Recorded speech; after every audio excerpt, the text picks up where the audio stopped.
everyone. We are discussing the chapter semiconductors, and you have studied about extrinsic semiconductor and its one type, n-type semiconductor. Today we will study its another type which is called as p-type semiconductor. So p-type semiconductor is an extrinsic semiconductor. How we will obtain this p-type semiconductor? If a pure silicon or germanium like semiconducting crystal material, if they are doped with trivalent impurity, then we get p-type semiconductor.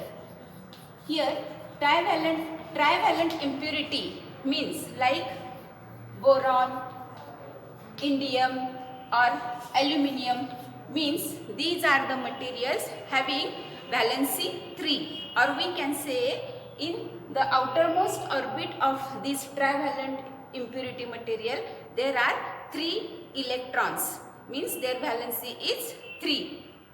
So if we take the material boron, its atomic number is 5, so its electronic configuration will become 2 and 3. So 3 is the valency of boron element. So boron has 3 valence electrons in its outermost shell. म्हणजे बघा, जर आपण pure semiconducting crystal घेतलं like silicon और germanium आणि त्याच्यामध्ये जर ट्रायव्हॅलंट impurity add केली तर आपल्याला पी टाईप सेमीकंडक्टर मिळतो. आता ट्रायव्हॅलंट इम्प्युरिटी म्हणजे काय, तर असं मटेरियल किंवा असं इलेमेंट की ज्याच्या आउटरमोस्ट ऑर्बिटमध्ये 3 इलेक्ट्रॉन्स असतील. मग असे फॉर एक्झाम्पल म्हणून आपण कोणते कोणते इलेमेंट घेतले तिथं, तर बोरॉन, इंडियम, ॲल्युमिनियम. ठीक आहे. आता या ठिकाणी मी हा बोरॉन जे घेतलेला आहे याचा ॲटॉमिक नंबर आहे 5 आणि मग 5चं इलेक्ट्रॉनिक कॉन्फिगरेशन काय होणार, तर 2 and 3. So in the outermost orbit of boron there are 3 electrons. Here I have drawn the pure semiconducting crystal by taking silicon. म्हणजे इथं मी हे सिलिकॉन प्युअर फॉर्म मध्ये घेतलेलं आहे. थोडक्यात आपण याला इंट्रिन्सिक सेमीकंडक्टर सुरुवातीचा जो प्युअर फॉर्म मध्ये आहे तो घेतलेला आहे. आता या ठिकाणी बघा, हा जो सेंटरचा सिलिकॉन ॲटम आहे, या सिलिकॉन मध्ये 4 इलेक्ट्रॉन्स आउटरमोस्ट ऑर्बिट मध्ये असल्यामुळं तो काय करतो, तर नेबरच्या 4 इलेक्ट्रॉनशी 4 कोव्हॅलंट बॉन्ड तयार करतो. So the silicon single silicon atom makes 4 covalent bond in it with its 4 neighbouring silicon atoms. हे झालं इंट्रिन्सिक सेमीकंडक्टर मध्ये. आता होतोय काय, आपण हा जो प्युअर सेमीकंडक्टिंग क्रिस्टल आहे त्याला जर आपण डोपिंग केलं म्हणजेच ट्रायव्हॅलंट इम्प्युरिटी ॲड केली जसं की बोरॉन, तर या एका सिलिकॉन ॲटमच्या जागेवरती आपण जो बोरॉन ॲटम इम्प्युरिटी म्हणून वापरलेला आहे त्याला आपण डोपंट असंही म्हणतो, तर हा बोरॉन डोपंट म्हणून इथं वापरलेला आहे. आता होतं काय, तर बोरॉनचे जे आउटरमोस्ट ऑर्बिटमधले 3 इलेक्ट्रॉन्स आहेत ते त्या सिलिकॉन मटेरियलमध्ये 3 सिलिकॉनशी 3 कोव्हॅलंट बॉन्ड तयार करणार आणि चौथा जो सिलिकॉन नेबर आहे त्याचा, तर तिथं बोरॉनकडे 3च इलेक्ट्रॉन्स असल्यामुळं चौथ्या ऑर्बिटमध्ये एक व्हॅकन्सी क्रिएट होणार. Means here what happen, if we dope impurity boron to the silicon crystal, then the 3 electrons from boron atom makes 3 covalent bonds with neighboring 3 silicon atoms, and the 4th silicon atom will be lack of 1 electron. So in that covalent bond a vacancy will be created. म्हणजे आता इथे जी vacancy आपल्याला दिसते we will call it as hole.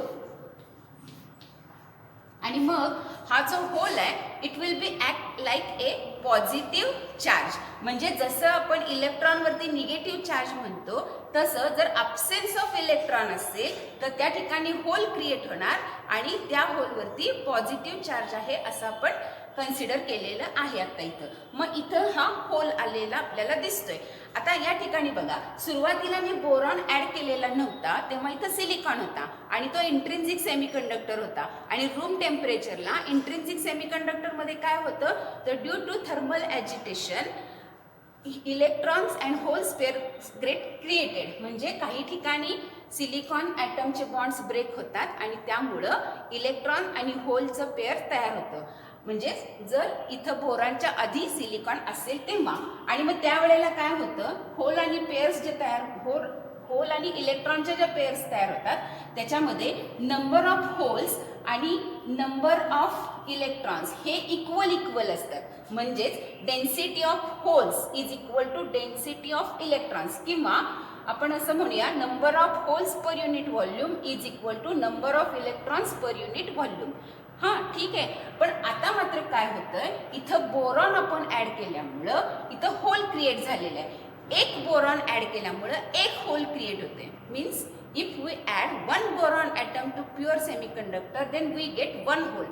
If we add number of boron atoms then we get number of holes. ठीक आहे. त्यामुळं होतं इथं असं की हे जे पूर्वीचे जे होल्स आहेत त्यांची संख्या आता वाढणार आहे. आफ्टर डोपिंग काय होणार आहे बघा, हे जे आहे हे बिफोर डोपिंग आपल्याला मिळालेलं आहे.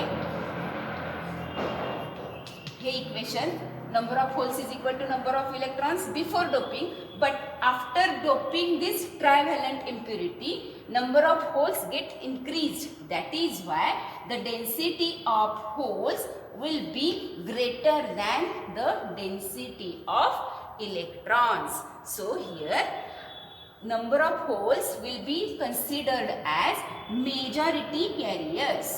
म्हणजे त्यांचा नंबर जास्त असल्यामुळं त्याला नाव आपण दिलेलं आहे मेजॉरिटी कॅरियर्स. आणि मग हे जे इलेक्ट्रॉन्स आहेत हे कुणामुळे मिळालेले आहेत आपल्याला इथं, तर ड्यू टू थर्मल ॲजिटेशन. म्हणजे आपण याला थर्मल इलेक्ट्रॉन असं थोडक्यात म्हणूया. आणि मग हे जे आहेत हे राहणार आता मायनॉरिटी कॅरियर्स, कारण त्यांची संख्या ही कमी आहे. So here majority carriers are holes and holes are treated as positive charge. Hence this type of semiconductor is called as p-type semiconductor. लक्षात आलं तुमच्या p type semiconductor का नाव दिले, तर याच्यामध्ये मेजॉरिटी कॅरियर्स होल्स आहेत. होलवरती आपण पॉझिटिव्ह चार्ज कन्सिडर करतोय म्हणून p type semiconductor. So if we add trivalent impurity to pure semiconducting material then we will get p type semiconductor. आता या ठिकाणी हे जे होल आहे इथं आपल्याला दिसते. मग हे होल हे काय करतं, तर इकडं दुसरीकडे या साईडला अजून सिलिकॉनचे कोव्हॅलंट बॉन्ड्स असणार आहेत नेबरिंग सिलिकॉन ॲटमशी, तर त्यांच्याकडून एक इलेक्ट्रॉन घेणार आणि त्याचं ऑक्टेट कंप्लीट करणार. म्हणजेच थोडक्यात काय, this boron will accept the electron from neighboring silicon atom. So this impurity is called as acceptor impurity. This impurity is called as acceptor impurity. आणि मग हा बोरॉन जर इलेक्ट्रॉन दुसरीकडून घेत असेल तर इथं तो निगेटिव्हली चार्ज आयन बनणार आणि तो हा जो सिलिकॉन बाजूला आहे त्याला आपण होस्ट असंही नाव दिलेलं आहे. बोरॉन डोपंट असणार आहे आणि तो बाजूचा प्युअर सेमीकंडक्टिंग मटेरियल आहे त्याला आपण होस्ट म्हणणार आहे. आणि मग त्यावेळेला काय होणार, बोरॉननं एक इलेक्ट्रॉन घेतल्यामुळं तो निगेटिव्हली चार्ज बनणार आणि जो होस्ट आहे तो पॉझिटिव्हली चार्ज बनणार आहे. या ठिकाणी लक्षात आलं. आता या ठिकाणी बघा, now we will take schematic band structure of p-type semiconductor. Here added impurity or the dopant gives a vacancy of electrons in the valence band. So holes are created in valence band. If we draw this band structure, suppose this is the valence band and this one is the conduction band. Then due to the addition of impurity or addition of dopant, we get here energy levels between the band gap or gap between the conduction band and valence band. This is the extra hole energy level. So here it is extra hole energy level of, due to number of atoms we get number of energy levels. So if we apply small energy like electrical energy to this p-type semiconductor, then electrons can easily transfer from valence band to this extra hole energy level and available for electrical conduction. Okay, now we will take the features of p-type semiconductor. आता याचे features काय आहेत बघा. आत्ता जे आपण बघितलं तेच फीचर्स म्हणून इथं मांडूयात आता. So if we add trivalent impurity to the pure semiconducting material or crystal, we get p-type semiconductor. In the p-type semiconductor there are majority holes than the electrons. म्हणजे holes are in larger amount than the electrons. So what happens here, this boron impurity, which is we call it as acceptor, it accepts the electron and becomes negatively charged ion. So dopant becomes negatively charged ion. This is the first feature. Second feature, in this case the density of holes is greater than the density of electrons. Means here holes are the majority carriers and electrons are the minority carriers. And now third one is, in this p-type semiconductor, electrical conduction is due to this majority carriers holes and minority carrier electrons. Okay.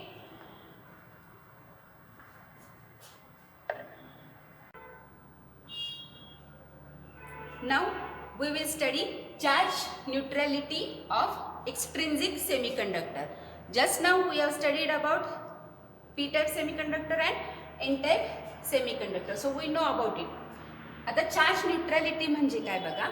If we take the n-type semiconductor, so in case of n-type semiconductor, pure semiconductor crystal is added with pentavalent impurity. Pentavalent impurity like antimony or arsenic, phosphorus. आता होतं काय, pentavalent म्हणजे 5 electrons in its outermost orbit आणि pure सेमीकंडक्टरमध्ये 4 electrons in its outermost orbit. म्हणजे initially pure semiconductor हा neutral असणार आहे. त्याचबरोबर आपण जी पेंटाव्हॅलंट इम्प्युरिटी ॲड करतोय ती सुद्धा न्यूट्रल असणार आहे. पण जेव्हा आपण इम्प्युरिटी किंवा डोपंट ॲड करतोय प्युअर सेमीकंडक्टरमध्ये, तेव्हा पेंटाव्हॅलंट असल्यामुळं किंवा 5 इलेक्ट्रॉन्स आउटरमोस्ट ऑर्बिटमध्ये असल्यामुळं त्याच्यातले 4 इलेक्ट्रॉनच्या 4 electrons from dopant makes 4 covalent bonds with pure semiconducting material. आणि मग एक इलेक्ट्रॉन हा एक्स्ट्रा राहतो आणि तो एक्स्ट्रा राहिलेला इलेक्ट्रॉन किंवा एक्सेस इलेक्ट्रॉन आहे त्यालाच मग आपण जी इम्प्युरिटी आहे ती देतीये म्हणजे डोनेट करते असं म्हणतो. आणि मग ह्या पेंटाव्हॅलंट इम्प्युरिटी म्हणजे डोपंट जो आहे तो इलेक्ट्रॉन देणार आहे होस्टला. होस्ट कोण आहे तर सिलिकॉन सारखा सेमीकंडक्टर. मग इथं पेंटाव्हॅलंट इम्प्युरिटीनं एक एक्सेस इलेक्ट्रॉन देऊन टाकला आणि मग तो पॉझिटिव्हली चार्ज झाला आणि प्युअर सेमीकंडक्टर हा इलेक्ट्रॉन घेणार आहे म्हणून निगेटिव्हली चार्ज झाला. असं जरी असलं तरी ॲज ए होल सेमीकंडक्टर म्हणजे आपण हे दोन्ही कंबाईन केलेलं आहे. हे कंबाईन केल्यानंतर आतल्यात हे ट्रान्सफर होणार आहे. पण जर इलेक्ट्रिकली आपण विचार केला ह्या पूर्ण सेमीकंडक्टरचा तर it will be act as like a neutral. म्हणजे ही इथं हा जो n-type सेमीकंडक्टर आहे as a hole it will be neutral. आता हे जसं आपण एन टाईप सेमीकंडक्टरचं बघितलं तसंच आपण पी टाईप सेमीकंडक्टरसाठी सुद्धा बघूया. आता इथं आत्ताच जस्ट आपण बघितलं की प्युअर सेमीकंडक्टर जो आहे, if it is doped with trivalent impurity then we get P type semiconductor. मग या ठिकाणी पण काय होतंय तर ट्रायव्हॅलंट इम्प्युरिटी म्हणजे जो डोपंट आहे त्याच्यामध्ये 3 इलेक्ट्रॉन्स आहेत आणि मग तो नेबर जे सिलिकॉनचे 3 ॲटम्स असणार आहेत त्यांच्याशी 3च कोव्हॅलंट बॉन्ड कंप्लीट करू शकतो.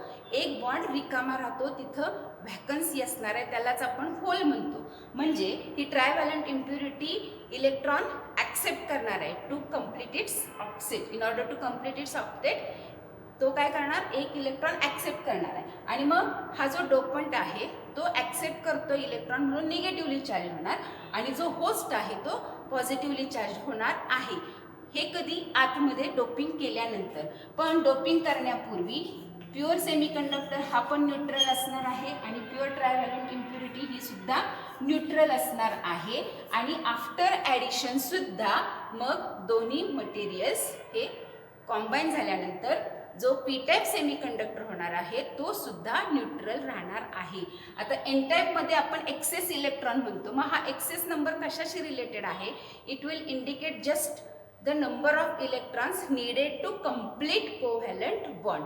एवढाच फक्त तिथं अर्थ आहे.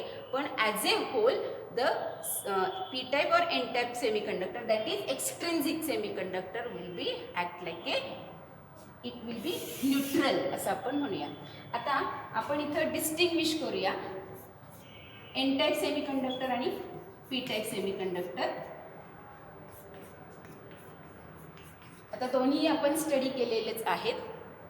तर आता त्यातला एन टाईप सेमीकंडक्टर जर आपण घेतला इथं तर एन टाईप सेमीकंडक्टरमध्ये आपण पेंटाव्हॅलंट इम्प्युरिटी ॲड करतोय, तर पी टाईपमध्ये ट्रायव्हॅलंट इम्प्युरिटी ॲड करतोय.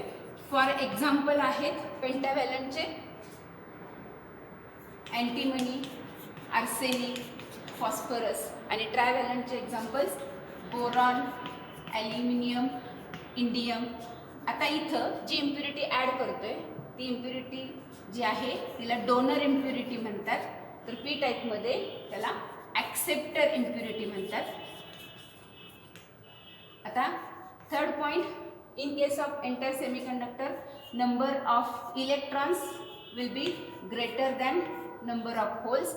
In case of p-type semiconductor number of holes greater than number of electrons. आणि मग इथं नेक्स्ट पॉईंट आपण म्हणू शकतो, in case of n-type semiconductor electrons are majority carriers while holes are minority carriers. आणि याच्या उलट पी टाईप सेमीकंडक्टरमध्ये होणार आहे, होल्स आर मेजॉरिटी कॅरियर्स आणि इलेक्ट्रॉन्स आर मायनॉरिटी कॅरियर्स. या ठिकाणी आपण इथं वाक्य लिहू शकतो की holes are majority carriers, electrons are minority carriers in P type semiconductor. पुढचा आपण मुद्दा बँड स्ट्रक्चरनं दाखवू शकतो. एन टाईपमध्ये हा जो कंडक्शन बँड आहे या ठिकाणी हा व्हॅलन्स बँड आहे, तर कंडक्शन बँडच्या थोडंसं खाली इथं एक्स्ट्रा इलेक्ट्रॉन एनर्जी लेवल असणार आहे, ही एक्स्ट्रा इलेक्ट्रॉन एनर्जी लेवल. आणि पी टाईप सेमीकंडक्टरमध्ये हा आहे कंडक्शन बँड, हा झाला व्हॅलन्स बँड. तर व्हॅलन्स बँडच्या अगदी थोडंसं वरती इथं एक्स्ट्रा होल एनर्जी लेवल इथं क्रिएट झालेली दिसणार आहे. So in today's session we discussed about p type extrinsic semiconductor, distinguish between n type semiconductor and p type semiconductor, and also charge neutrality of extrinsic semiconductor. Thank you.